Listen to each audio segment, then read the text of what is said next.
Bismillahirrahmanirrahim. Assalamualaikum warahmatullahi wabarakatuh. Pemirsa, di depan saya sudah ada 3 alat masak ya, dan akan saya review satu persatu. Mohon untuk pemirsa disimak baik-baik, tonton videonya dan jangan di skip-skip ya, agar tahu kelebihan dan kekurangan masing-masing. Yang pertama adalah ini wajan teflon ya, ini pemirsa ya, ini wajan teflon. Ini yang kedua adalah wajan marble, dan yang ketiga adalah wajan enamel. Oke, yang dua saya singkirkan dulu ya pemirsa, biar fokus ya. Langsung kita bahas untuk teflonnya dulu.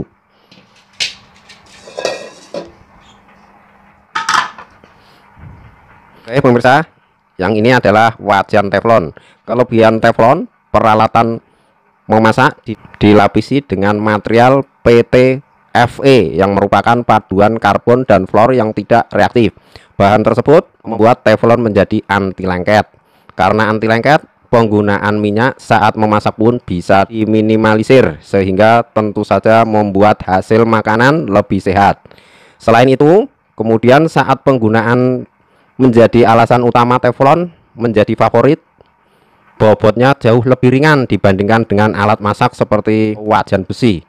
Kelebihan berikutnya adalah teflon lebih mudah dibersihkan akibat dilapisi dengan zat anti lengket. Tidak perlu menggosok teflon dengan sangat keras setelah digunakan. Penggunaan teflon juga menghantar panas yang lebih merata. Dengan fitur ini, penggunaan teflon lebih menghemat penggunaan gas di rumah. Jadi itu kelebihannya ya pemirsa. Tentu saja ada kekurangannya juga ya pemirsa ya. Kekurangan teflon cenderung tidak tahan lama dan penggunaannya memiliki batas waktu tertentu. Biasanya penggunaan harus dihentikan jika teflon sudah mulai mengelupas atau retak. Jika teflon retak, partikel-partikel pembangun teflon berpotensi bercampur dengan makanan yang dimasak. Hal ini bisa mengganggu kesehatan jika terlalu lama dikonsumsi. Kelemahan selanjutnya adalah teflon rentan akan retak saat suhu tinggi. Tidak disarankan menggunakan api besar saat memasak menggunakan teflon. Tak hanya itu, asap yang keluar saat teflon terlalu panas juga tidak baik untuk kesehatan. Ya pemirsa ya, jadi teflon selain punya kelebihan juga ada kekurangannya. Salah satu contoh ini ya pemirsa, kalau kita mau masak pakai teflon ya kita harus menggunakan solet atau sutil yang ininya teksturnya halus. Kalau kita pakai yang kasar ini juga akan mempercepat rusak lapisan teflonnya ya. Jadi kalau menggunakan teflon, kita mau pakai misalnya bahan yang besi seperti ini pemirsa, ini juga akan tidak bisa ya. Oke ya, itu sudah kelebihan ataupun kekurangannya sudah saya informasikan ya. Oke, lanjut alat yang kedua pemirsa nih. Akan saya review. Ini adalah penampakan wajan marble ya, bisa dilihat ya, itu bahannya berwarna hitam dengan titik-titik, itu tandanya barang-barang tersebut dilapisi bahan marble.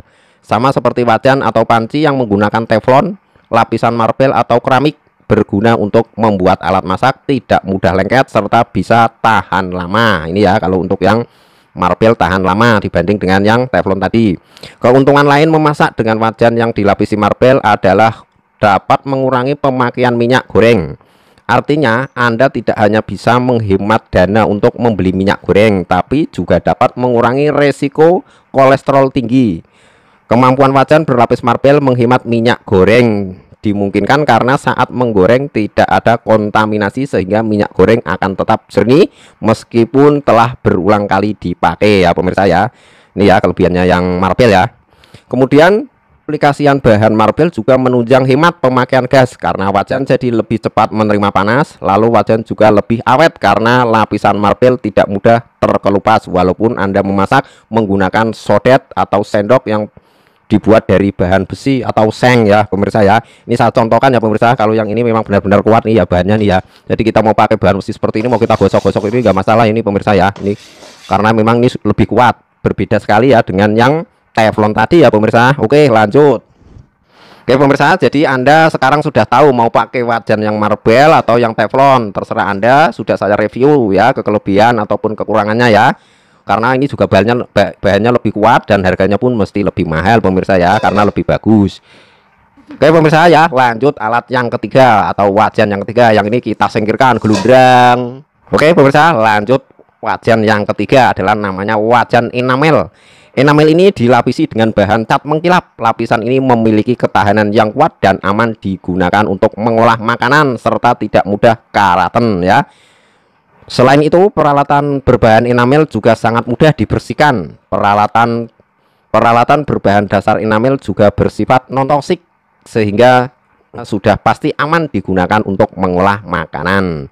Wajan enamel juga sangat bisa diandalkan untuk memasak masakan berkuah atau sesuatu yang butuh dimasak dalam waktu lama. Misalnya ya pemirsa, saya beri contoh masakan yang dimasak lama, misalnya ya gudeg ya pemirsa, itu juga waktunya harus benar-benar lama. Oke, lanjut. Wajan berenamel ini tahan terhadap suhu tinggi sampai 200 derajat Celcius. Bahkan beberapa kasus menunjukkan bahwa wajan berenamel lebih kuat tahan terhadap api dibandingkan dengan teflon. Oke pemirsa ya, sudah saya review satu persatu dari kelebihannya ataupun kekurangannya masing-masing ya. Pemirsa dari situ bisa menyimpulkan, menarik kesimpulan kira-kira mau belanja yang mana yang akan dipakai untuk pemirsa sesuai dengan kebutuhannya. Oke ya pemirsa, sudah cukup dan jelas. Semoga bermanfaat bagi Anda semua, khususnya bagi Anda semua yang ingin membeli peralatan masak ya. Jadi tahu ya yang harus dipilih yang mana, yang lebih kuat, yang lebih praktis dan lebih tahan lama atau menghemat ya. Kadang-kadang kita cuma mau harga murah, nggak taunya malah cepat rusak, akhirnya jadi pemborosan. Dari review ini pemirsa bisa menarik kesimpulan dan bermanfaat. Ini ya pemirsa, kalau dari pendapat saya atau review saya, ini adalah wajan yang murah tetapi sangat berguna, sangat bermanfaat ya. Saya contohkan pemirsa ya, ini kelebihannya ya. Ini adalah misalnya kita memasak atau menggoreng gereh ya atau ikan asin ya, nanti bekasnya untuk menggoreng ini tidak akan terkontaminasi baunya dengan setelah kita menggoreng. Misalnya setelah kita mau menggoreng ikan asin, kita menggoreng tempe ataupun tahu, nah, itu nanti aromanya tidak terkontaminasi sehingga tidak menimbulkan aroma bekas masakan yang pertama kita masak ya pemirsa, itu ya. Oke pemirsa, semoga video kali ini bermanfaat untuk Anda semua. Untuk yang baru saja menemukan channel Chef Hadi, mohon subscribe, like ya. Karena di channel ini inspirasi usaha, berbagai macam tips, aneka masakan akan selalu saya bagikan. Nantikan video-video yang akan datang. Terima kasih telah menyaksikan channel Chef Hadi dan nantikan video-video yang akan datang. Semoga bermanfaat. Assalamualaikum warahmatullahi wabarakatuh.